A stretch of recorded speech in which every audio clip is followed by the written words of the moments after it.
Հեծը հանրային գերակա շահ կճանաչվի, թե մեկ այլ ճակատագրի կարժանանա, ինչ է պլանավորում պետությունը։ Գնալու են գերակա շահի ճանապարհով, այստեղ արդեն խնդիրը գնահատման խնդիրն է։ Պետությունը պետք է դին առաջարկի։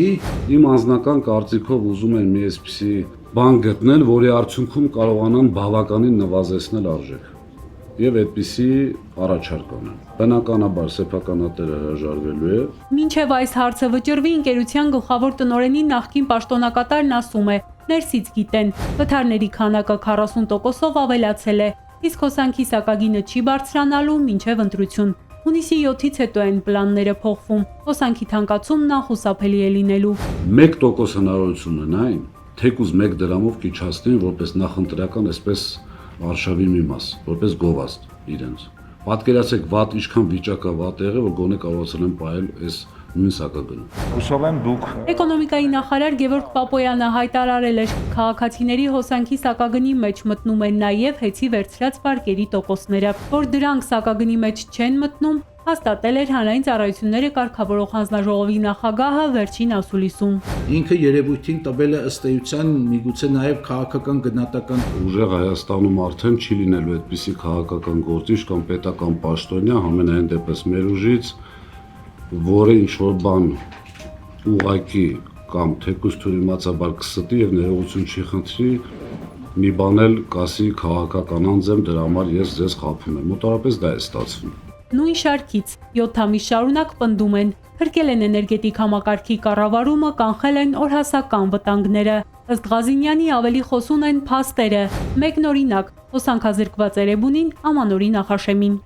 Կարգավորող մարմինը անգամ տեղյակ չի, քանի բաժանորդի հոսանքազրկված եղել Էրեբունու դեպքերի ժամանակ։ Հիմա պատկերացնում եք մի պահ տեսականորեն այսպես մերօրոք լիներ դա։ Ինչ էր կատարվելու։ Անգամ չեն ցանկանում հայտարարել, որ այդ սարքավորումները, որի արդյունքում վերացվեց այդ վթարը, տրվել է